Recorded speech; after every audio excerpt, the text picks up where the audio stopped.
फटाक 30 सेकंड में खबर डाउनलोड कीजिए तक ऐप।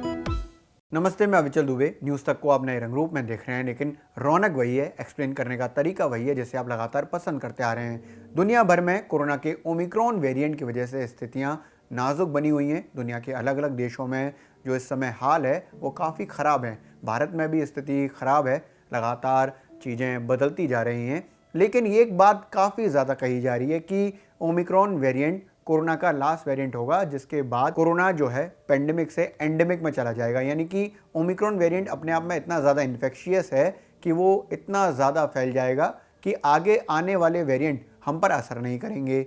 ये काफ़ी ज़्यादा स्टडीज़ में कहा जा रहा है, लेकिन क्या ये सही है? तो इसका एक लाइन में अगर जवाब दूं, ये बिल्कुल भी सही नहीं है। आगे भी वेरिएंट जो आ सकते हैं वो स्थितियां खराब कर सकते हैं। ये मेरा कहना नहीं है, बल्कि कहना है WHO का।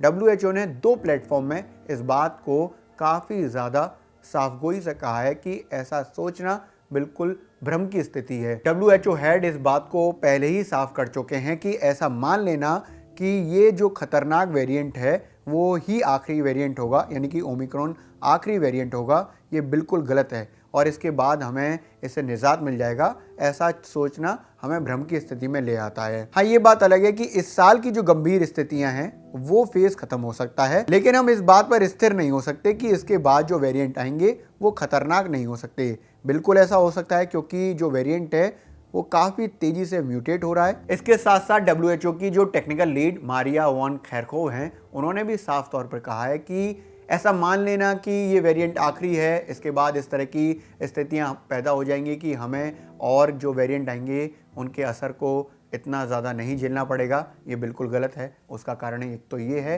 कि दुनिया भर में जो हर्ड इम्यूनिटी की बात की जाती है, तो जो वेस्टर्न कंट्रीज़ हैं वहाँ पर हर्ड इम्यूनिटी और मेडिकल इम्यूनिटी जो है वो ज़्यादा तैयार हुई थी, लेकिन उसके बाद भी ओमिक्रॉन वेरिएंट की वजह से स्थिति खराब बनी हुई है। वायरस को लेकर ट्रैकिंग और ट्रेसिंग की जो बात है वो WHO चीफ ने भी कही है। उन्होंने कहा है कि हमें इसको बहुत बारीकी से देखना होगा, तभी हमें क्लैरिटी मिल सकती है कि आगे की स्थितियां क्या होंगी। लेकिन हाँ, ये बात बिल्कुल ना सोचें कि हमें इसके बाद इस बीमारी से निजात मिल जाएगा। इसके साथ एक ख़राब खबर और है। वो ख़राब खबर वुहान शहर से ही है, जिसको माना जाता है कि वुहान शहर से ही कोरोना की शुरुआत हुई थी 2 साल पहले। तो वुहान शहर के जो वैज्ञानिक हैं उन्होंने एक नए वायरस को बताया है। उन्होंने कहा है कि नियोकोव एक नया वायरस है, कोरोना वायरस है, जो अब तेजी से आगे फैल सकता है। वुहान सिटी के वैज्ञानिकों ने इस बात को साफ किया कि ये जो वायरस आएगा वो इतना ज़्यादा घातक होगा कि 3 में से 1 व्यक्ति, यानी कि 3 अगर संक्रमित हैं, 3 पॉजिटिव हैं, तो उनमें से 1 की मौत हो सकती है। यानी कि इस वायरस की वजह से जो मृत्यु दर है, यानी कि मॉर्टिलिटी रेट है, वो काफ़ी ज़्यादा हो सकता है। जो रशिया के वैज्ञानिक हैं उन्होंने इस बात को क्लियर किया है कि दक्षिण अफ्रीका में इस वायरस के पाए जाने की अभी बात की जा रही है, लेकिन हाँ, अभी ये पशुओं में मिला है, अभी ये इंसानों में जाएगा, इस बात की अभी भी कोई पुष्टि नहीं है। लेकिन आगे ऐसा हो सकता है, क्योंकि कोरोना वायरस के साथ ऐसा ही हुआ है। 2 साल पहले भी ये पहले पशुओं में था, उसके बाद इंसानों में आया। इसलिए नियोकोव को सबसे खतरनाक वायरस बताया जा रहा है। आगे के लिए इसको लेकर काफ़ी ज़्यादा चिंता जाहिर की जा रही है। इसलिए बड़े स्तर पर यह माना जा रहा है कि वुहान शहर से एक और ख़राब खबर हमारे लिए आ चुकी है। 2 साल पहले कोरोना वहीं से शुरू हुआ, इस तरह के कई सारे दावे हैं। नियोकोव जो वायरस है उसमें ऐसी स्थितियां बनती हैं कि ये इंसानों में चला जाएगा, तो ख़राब स्थितियां हमारे को देखने को मिल सकती हैं। इसलिए पूरी दुनिया भर के साइंटिस्ट, वैज्ञानिक और डॉक्टर्स का साफ तौर पर कहना है कि पहले से ही हम इम्यूनिटी हासिल करें।